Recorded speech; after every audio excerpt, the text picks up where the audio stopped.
And we are back, a little off-season action. Ready to dive in here, the Duval dive, of course. I am Kyle Nash, the student of the game of the Jaguar Report. And, of course, with me, my personal champion, Travis Holmes. I don't that personal champion that works. I don't know. Anyways, Travis Holmes of Big Cat Country. Welcome in, my guy. Hey, man, personal champion, people's champion, everybody's champion, whatever. Let's go. Yeah, hey, well, listen, I'll put it this way. Either way, you're still my rock when it comes to talking about Jacksonville Jaguar football. You set the table. That's your fault. You smell.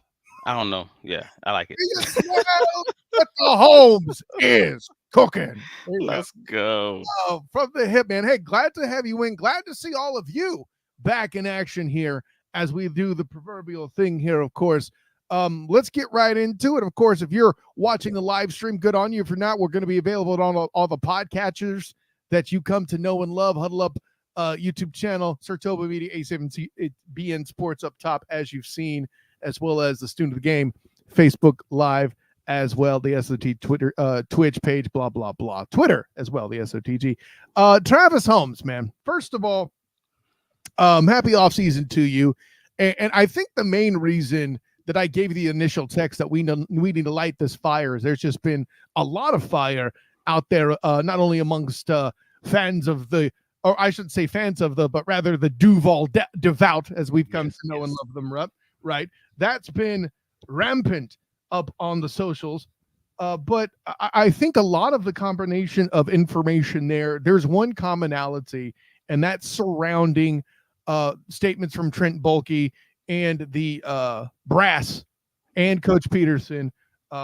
I think around that February, early March area itself. What's kind of your reaction to what you've seen transpire there, whether it be in press conference and speech and fan reaction? I mean, it's so weird, man.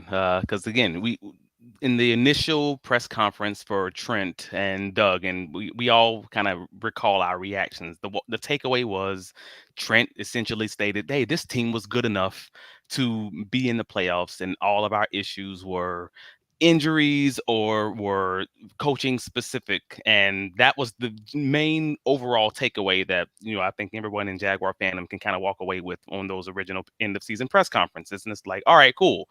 It came across a little rough, but we all kind of understood, at least, whether or not it was right or wrong. But I think we all kind of at least could chew on that for a little bit for about the last month. I mean, and then you and I said that was similar because, hey, if you beat the Titans, you go on to the playoffs. Still a flawed team, as I think both you and I had said. But, you take care of business against the Titans, you get postseason. But go ahead. And so that's Trent Baalke's that's his argument. And then all of a sudden, after a full 3 weeks to a month, we see Doug, and he's he's at the combine, and he's sounding mighty similar to everything that Trent was saying. All of a sudden, that language, that little flip, you see it switch, and it's like, okay, so they're on the same page. Like, they're on the same page now. All of a sudden, Doug seemed to be saying the same thing that Trent was saying, and it sort of feels like he's leaning on that. They were just injured. We'll figure it out. But some coaching things, we needed to change some scheme things. Again, weird things, and I'm shocked that they wouldn't have changed throughout the season. But okay, they're coming to that conclusion or agreement. I don't know if I agree with it, but again, I don't make millions of dollars to coach the team. It's not my job. So if they're truly, after watching all the film, after coming to all their conclusions, after seeing everything that they've seen throughout the season, that's where they land on. God bless you. I hope you're right, because that's your job on the line. That is your hot seat that is heating up. It's on you, bro. I promise, I swear, if you don't mess this, if they mess that up, I don't know how they come back from it. And that's even with how patient Shad Khan is. Yeah. Oh, and listen, for just for full clarity and full disclosure, you and I both, whether you're listening on A7BN, Sertoba Media, Huddle Up, 3-point conversion, whichever outlet you're doing it through, you nor I have shown fanfare or we are not bulky people. I am bulky, but I'm not bulky. See what I did? No, so I think we need to lead into that going into this, because as a 49ers fan who covers the Jaguars, I have already been similarly scarred. Don't get me started, okay? Front row. Yeah, you got this. I get to watch a guy win a damn national championship, and now he's coaching the flipping Chargers. I hate powder blue. Anyways, Uh, but no, no, I know I went online and started looking up the Trent Baalke sucks hashtags just to find out how long ago they started, and uh, started retweeting some of the old takes out because they look mighty similar to some of the stuff that people are talking about with the Jaguars. I wow, got back as far as 2011. that's Um, amazing. just an FYI, that's how much of a Trent Baalke guy I am not. 2011. That's before Andrew Luck was drafted. That's that. Wow. Okay. Yeesh. So that's my point. Yeah. I'm trying to process that still. That's just before the Harbaugh Bowl that was the Super Bowl, I think. Something like that. I off the top of my head, I'd have to look up the actual timeline. That's crazy. But yeah, but hey, welcome to the club, son. No, but the punchline's this, man. I'm with you on a lot of that. And I think there's some language out there around trying to secure Josh Allen with the long-term deal. Right. Needing more physicality up front and seeing some of the signings that have taken place confusing fans.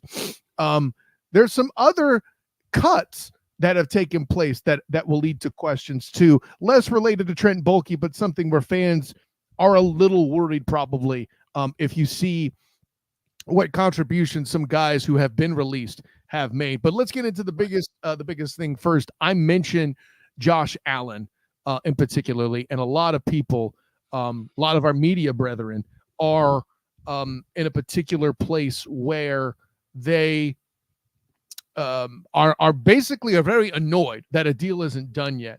Me, I don't live in that space, Travis. Hear me out. Okay. When has a major player of late not played a game of chicken with the franchise? The example I used to use was Drew Brees and the New Orleans Saints. And actually, you're probably remembering last year, I made a similar rant comparing in last year on the Student of the Game. Bing! I made a reel about it and everything. Mm-hmm.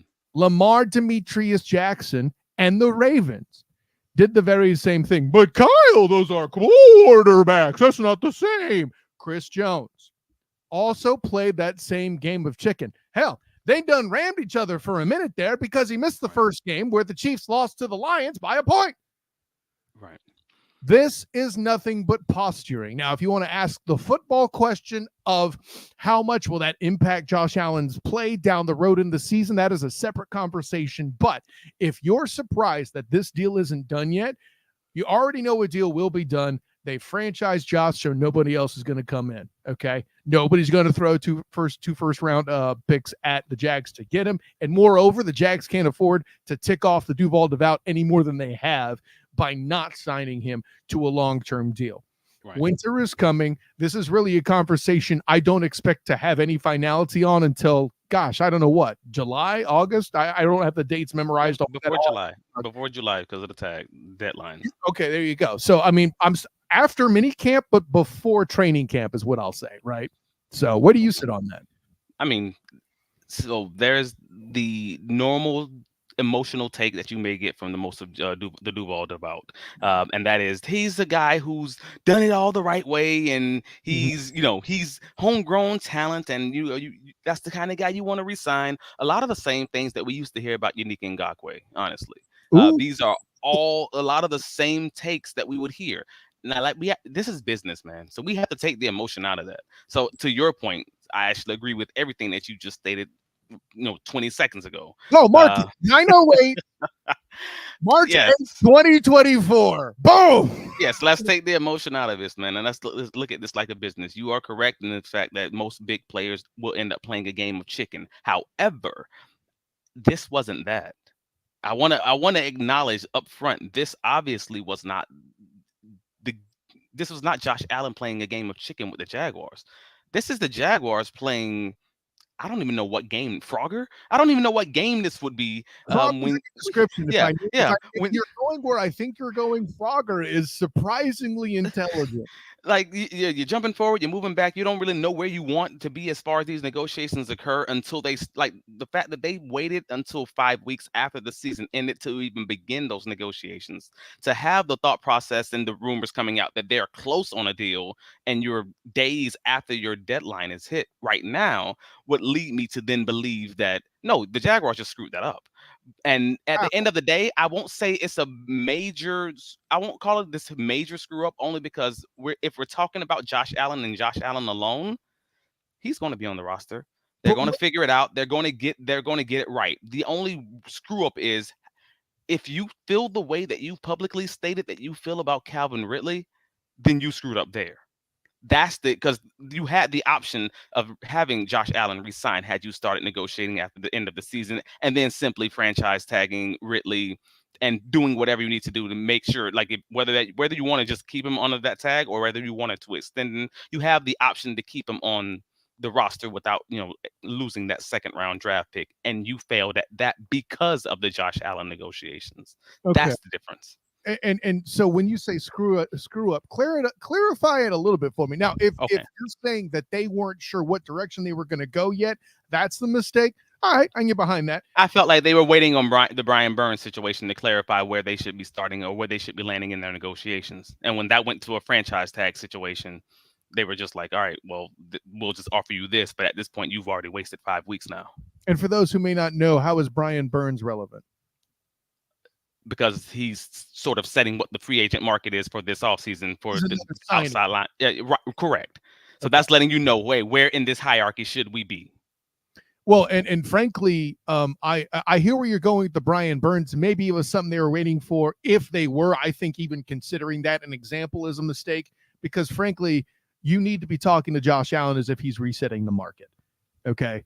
If you aren't looking at this that way, you're screwing it up. I'll agree with that statement 100%. So we disagree on that piece. That's Yes, we do. curious. You're thinking so you're thinking Josh Allen resetting the market, and I'm thinking, all right, Josh Allen is better than Sweat, but not necessarily at the level of you're talking who Nick Bosa. You're talking. Here's the problem: you're using a football argument. I'm telling you, it's a business statement. Moreover, in an NFL, where we're looking at, and I know you know it's a business. Don't. No. I know, but I'm thinking like Trent Baalke.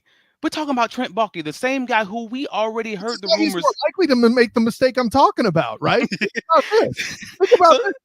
He's the same guy who we've also heard the same rumors about the fact that just 1 year ago he did not view Josh Allen as a number one, as a true number one, and viewed him more like a number two. So now we have one offseason later, that same guy's going to come to the table and be like, we're going to reset the market with the same guy that I 1 year ago did not believe in, and now I fully believe in him. The way that they've negotiated that last year, I think that's fair. Yeah, the way that they've been negotiating with him says, I don't truly know how to feel about this, so I'm going to just wait. That's what it says to me. This is the beauty of it. You and I are this is good. Okay, you're gonna like this reference. Stick with me on this one. This is Will Smith and Gene Hackman in Enemy of the State. All right. Okay. Either Trent Baalke is incredibly smart, like I'm implying, or he's incredibly stupid, like you are. Either he's absolutely whiffing outright and misreading Josh Allen, or he's doing what he can to bring his value down via perception in the media, just like we saw with Lamar Demetrius Jackson, right? And to bring his value down just so, and listen, $1 million here, $1 million there in this salary cap that they have, but Kyle, they have 21 million under the cap or so. Okay, sure. But they got so many damn guys upcoming. Trust me, don't feel like any cap space they have right now, especially with the gaggle of players waiting to be signed in 2 years, is enough, because it ain't. Okay, that's where I'm at with that, and we'll talk about that more a little bit more with a little bit. But does that make sense as I place it there, Travis? I think I can agree with you. Again, Trent Baalke, and I to be clear, I'm not saying that Trent Baalke is so dumb or anything like that, because he's great at negotiating contracts. He's good at trying to make sure he has that out at year 2, worst case scenario year 3. Like, he's really good at that piece of it. He's great at manipulating the media, contrary to everyone else's belief. The fact that this man is Littlefinger and he still has a job tells you everything that you need to know about how great he is at manipulating the media and seeing all the things and saying all the right things to the right people. So let me be clear in stating this. This guy, I am not calling him dumb by any means. I do believe that he has done all the things that you stated, but there is also a mixture of that, because again, we're still stating that this football guy who doesn't truly know football things, if that makes any sense. He's a football guy who's tried in the past and been wrong on multiple occasions where he's stating this scheme item that is not yeah, he's incorrect on the what and his understanding of the scheme, if that makes any sense. Oh, Like, I mean, you've seen that whole situation with the 49ers in the past when they pulled the guy to the side and had the whole conversation about a coverage, and it was an totally different coverage. And like, the guy's trying not to curse him out because he's like, dude, you don't know what you're talking about. That's what I'm referencing. It's like, all right, cool. He's a football guy, but as we all know, he's not the greatest football guy. So it's like, yeah. Lord, how do you By the figure way, that piece out? considering the fact you made what's his word, Game of Thrones reference Hmm. with Trent Baelish Balky there, aka Littlefinger. Shouts to Drew Willingham coming in with a reverse Game of Thrones reference. Winter is leaving. Yeah, no, it seems that way for sure. Yeah, with summer upcoming, right? Summer is coming. That doesn't have the same strike. No, I think there's a lot of there with what you're saying. Which, that's why I tie what you're saying about him reducing, air quotes, Josh Allen's value out there as being a tactic. Maybe not one I would personally utilize, but I'll leave it at that. But at the end of the day, I maintain, what was it? It was Jamal Sikri on the News 4, Sports News 4 podcast, quoting Jalen Ramsey. The money's always there. The money's I always don't there. agree with that, because I'll combat with a statement from Nick Wright that is eventually the bill does still come due. And I think the Jags are in no position to put themselves in that position, especially with the following names needing long-term contracts or departure in one of the two, right? Ridley, Allen, Trevor, Cisco, and now we haven't even brought up Travis Etienne yet, but he gone probably because they ain't going to pay him, right? Correct. That's a fifth year option situation, or draft another guy, and he more likely than not will end up being either replaced or just outright. Just as a comment here, Travis, have you seen the free agency list out there for running backs this season? Right. Damn. Okay. Right. So yeah, I think there's a lot. I think there's a lot of there, and Bulky may be finding himself scared in bulky fashion. And that is to say there's going to be a lot going on in the next couple off seasons. In my personal opinion, you only name 3 players. You named Trevor Lawrence, who they're already discussing extension right now. I mean, you might get it, knock on wood, you may have him extended before the start of the season, or early training camp or something But you along those prefer I lines. keep going? I could have brought up Walker Little as well. I mean, For what? I don't know. I'm not 100. There's a non-zero chance right now that Walker Little just simply plays that contract out. They just play that contract out and try to play the comp pit game, or just simply trade him away. Like, as I said, it's a departure or pay or depart kind of game here. Yeah, and to your point, there's no guarantee that Walker Little remains here. Hell, even if you look into my article on JaguarReport.com, bing, or I should say the Jaguar Report of www.si.com/Jaguars, bing, there we go, about why the Jags should or shouldn't trade L'Jarius Sneed. I list a possible trade in Cam Robinson over to the Chiefs to reunite Jawan Taylor. Right. I mean, there's a lot going on there, and a lot of ways you can move cap. We didn't even bring up Zay Jones.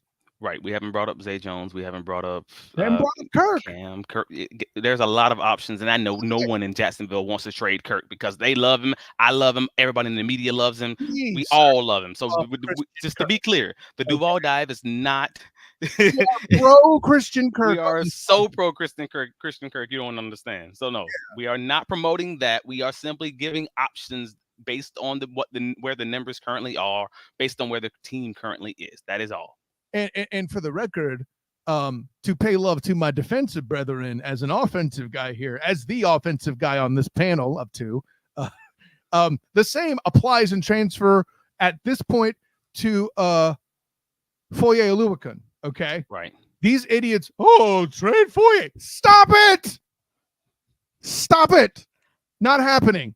Okay. Just had to get that out there. But it's not that we truly want the team to trade Foye. To be clear, it's just one of those things that if you feel like you can get 90%, maybe even 85% of the production in the run game from someone else who's a rookie, or Ventrell Miller or Chad Moomer, etc., and maybe even get a little bit better in the passing game, is that something that you'd want? Is that a move you'd want to make if you have a much better defensive, defensive nose guard or defensive tackle? If they get someone like Kristen Wilkins, and all of a sudden you're changing up, like, is that something that you would be open to? And that's the question. If you get Christian Wilkins, all you've done is extend Foye Oluwakun's productive career. Let's be clear on that. I hear you. All I'm saying is that the Atlanta Falcons had essentially two rookie inside linebackers in that defense, and it was I believe a combined salary last year around $1 million. Like, and they got away with that with a really good defense, and that's kind of my point. So if you've seen them do something along those lines, it's not to say that they couldn't do it when we already know we have Ventura Miller and we have Chad Movement as options. That's all we're saying. We're not saying that we're trying to kick Foye out the door. We love Foye, but it is an option and it is a business based on the salary. Yeah, I'll put it. I hear your point. Just do me a favor, please, please, please use a better example than somebody that has 6 games against the damn NFC South. Can we do that? Thank you. You act like the AFC South was so difficult as far as running the ball is concerned. We got more about the quarterbacks now. No, I'm glad you brought that up, because that does show a general philosophy change, and that will be relevant come draft time here.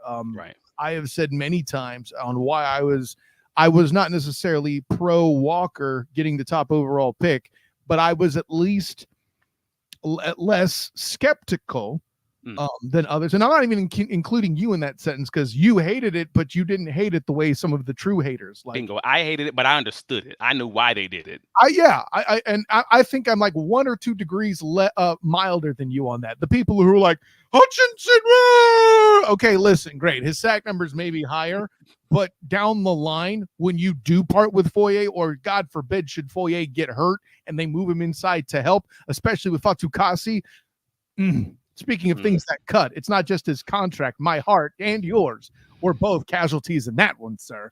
Yes, sir. But with him gone now, moving Trayvon inside some to help is going to be a thing that happens.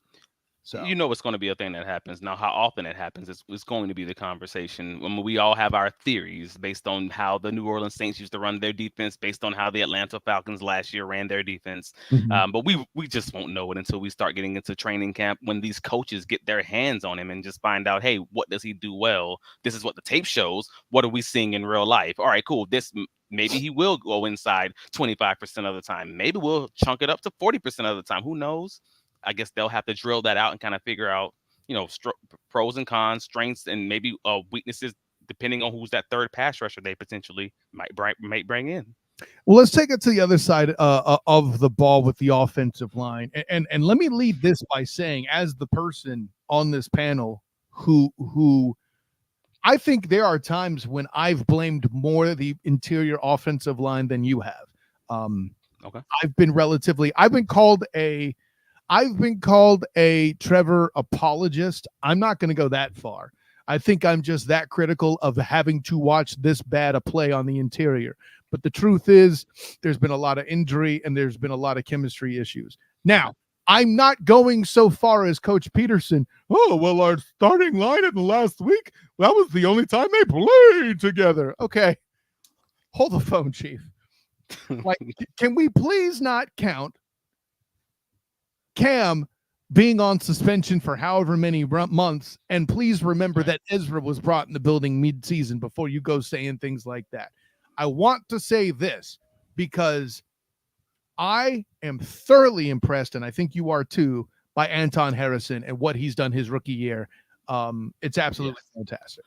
Yes, I think we're both in full agreement on Harrison. Like, and we always had that whole dichotomy of push and pull of trying to figure out how good is he compared to an NFL veteran, and that's always that's an impossible conversation, just because of NFL vet. Even an average NFL vet is generally going to be better than most of your best rookie offensive linemen. There's just some things you're going to have to learn through that experience, and they placed them in a lot of one-on-one situations with a lot of great defensive tackles and outside linebackers. So the opponent was the big thing there too. But what has brought the lament amongst the fanhood and the social medias is, and listen, I get it, but the extended contracts of Ezra Cleveland and Brandon Scherff. How do you actually even say his name? Scherff. Scherff. There we go. It's not. Yeah. Okay. Scherff. It's more of a you than an I. Got it. The punchline's this. I get, and this is where I sit. You're free to disagree with me. Okay. I get keeping faith in Ezra Cleveland. Personally, I don't think every game he played was great, but I think he was good enough for a guy who arrived late for a line that was decimated objectively throughout times of the year. That's why Trevor got missed. Well, he didn't miss 3 games, but he got hurt significantly in 3 games, missed time, and played throughout the season hurt. Right. Was that. Sheriff, I don't have an answer. I hate it. Well, don't hate it. Don't hate it. Like, don't. That's been a weird thing for me because both of these, I think the reaction from all Jags fans, who the vast majority, 99.999% of whom are not millionaires, all are reacting not to the play of the individual players, just they're reacting to the sum. They're reacting to, hey man, if 4 out of 5 of these guys are back, you are essentially saying that this is all Luke Fortner's fault without saying this is all Luke Fortner's fault, because otherwise, what are we doing here? And I fully understand the thought process. It takes everything in my mind not to have that immediate knee-jerk reaction. However, Ezra came over not fully healthy, which we knew by his last few weeks in Minnesota. He wasn't fully healthy when he got here. He was learning a new scheme. They were trying to give him a little bit of baby food and getting acclimated in the first few games at guard. And he still played not incredible, not great, but okay. Well enough is how I put it. Yeah. So if you want to get a full book on him, you have to go back to his Minnesota 2022 season where he was one of the top 8 guards at that point. All right, cool. If that's the argument you want to make, and then the numbers originally came out saying, $28 million and 14 million guaranteed, and the final numbers actually showed closer to 24 million, and a lot of that being workout bonuses and things of that nature. You know what? After the final numbers came off, everyone's trying to kind of stepped off the curve, stepped off the cliff. Yeah. And like I said, I dug the Ezra Cleveland extension, football wise, and B, both extensions are significant dollar savings on the cap. Bingo. I agree with that. But Scherf, that's a different thing, because we still haven't seen the final numbers because they're still trying to work through that. But John Shipley, from the Jaguar. That Jaguar report? Bing! Yes, from the Jaguar report. John Shipley already stated that it was supposed to be some kind of a pay reduction. So whatever the pay cut's going to look like, we don't know the specific numbers. However, we can state this was a business move. Beforehand, the Jaguars are already going to have a $14 million cap hit, or dead cap on Scherf if he were just to be cut outright.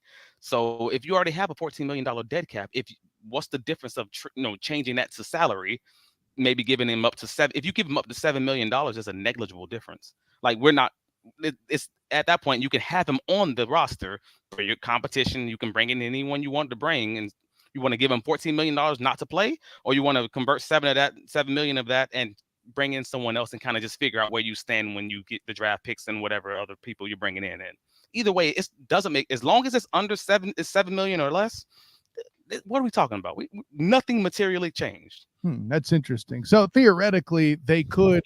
I'm not saying this is perfect trade or what's going to happen, but theoretically, if they make the contract more friendly, not only is it better on their books, but it also makes a contract more palatable to a trade partner. So let's say they draft a guard, and then let's say, and this, none of this is to scale, so don't beat me up on the particulars. But if they trade, let's say, to the Bears to move up, or down, or however that works, sure, it could be a piece in such a deal. Granted, I'm not saying it's the Bears directly and that they're going for the number 1 pick. I'm not saying, but it's somebody in the middle who's looking for a new quarterback. So let's say like a Pittsburgh or like a Denver or something like that. I mean, if they come in and get Scherf, that would put them in a position to potentially upgrade their interior line and protect whatever new asset they're going to acquire since they've parted with Rusty. Right? Yeah, I don't disagree with you, but also it's so early to even be talking about that. I only say that because this guard, you can get guards in this draft right now up until like the 4th and 5th round, as far as the draft is concerned, and the free agent guard market is so freaking deep. So right now, until we figure out where everyone's landing, I don't even know there's any of that. I think it's just that he's the guy who we already have in house. We think he can be better if he's not having to help out the center every play, and maybe he might even have one healthy year and again, overall, the number, if you're talking 7 million or around that range of converted salary, then you're not talking about any material difference versus having him off the roster for nothing or having him on the roster and just competing for a role. So I think it's much ado about nothing because we just don't like how that last season went, and that Jaguar fans have that bad taste in their mouth. Hey, listen, if they draft the appropriate center or bring in the appropriate center, all these conversations will go moot. I agree with you as well. Travis, looks like we're already out of time, buddy. We didn't even get to anything. Tell the people where you can be found, my guy. Hey, just to let everyone know behind the scenes, we already had a bet that we wouldn't be able to get through everything, and I told him he was wrong, and he was absolutely right. Just FYI. You can find me on all the socials, Travis D. Holmes, X, Twitter, whatever you want to call it, Threads, Facebook, etc., Instagram. You can find my writings covering the Jaguars at bigcatcountry.com, and you can find me on just find me on any of those socials. I'm doing stuff on various podcasts every week, writing up everything on the Jaguars. Look at the most recent posting as of this morning, Friday morning, the Jacksonville Jaguars 2024 free agency signings tracker. We're going to be updating that all throughout the draft. Anything that's from rumored interest to players being signed to additional roster moves like Brandon Scherf's restructuring that's nearing completion, etc. on bigcatcountry.com. I'm glad you got to it eventually because I was poised to ask, where could I find that? And then you gave us the site. I'm glad, Travis, you're getting, listen, for all your ego, you're getting less humble. And I like Dang. I only say that because you're a skill position guy at the cornerback spot. I'm just saying. Yeah, you hate us little guys. I understand. It's not you. It's just your mentality. No, I'm a regular size compared to normal people. It's just small compared to football players, man. What are you trying to say, Travis? You need to eat more. I got you. I need to eat more. I got ribs thawed in the fridge. Let's do it. Of course, I'm Kyle Nash, the student of the game. You can find me on Twitter, Threads, and Instagram at the SOTG. Find me on Facebook as a student of the game. Check out my writings with the Jaguar Report. As I mentioned too, should or shouldn't the Jags trade for L'Jarius Sneed out of Kansas City? We'll probably talk more about the corners next week since we didn't this week because I miss this guy. That's the problem. Of course, check out my work as well with the Black and Gold Banneret and the 3-point conversion. The 3-point conversion, by the way, their iHeartRadio channel will also be playing this spectacular goodness this weekend, as well as oldschool101.com on Sunday from 12 to 2. So check that out as well, alongside of the Student of the Game podcast, which goes live Wednesday nights, 9 p.m. Eastern. Check that out. Next week, I'm going to have CBS Sports' Brandon Howard aboard to talk about running back economy. We alluded to the free agency that's out there and how maligned the running back position is. We'll be talking with Brandon Howard about the ability for the running back market to maybe restore itself to its proper value with all these big names out there in free agency. We'll get into that and more then Wednesday night, 9 p.m. Eastern with the Student of the Game. And I dropped all the places that I'm writing and such. Look out for college basketball coverage with the Big 12 tournament from UCF's point of view as well on the Black and Gold Banneret. Travis, man, great episode. An honor, joy, and privilege to talk to you all, my friends. But until next time, everyone, class dismissed.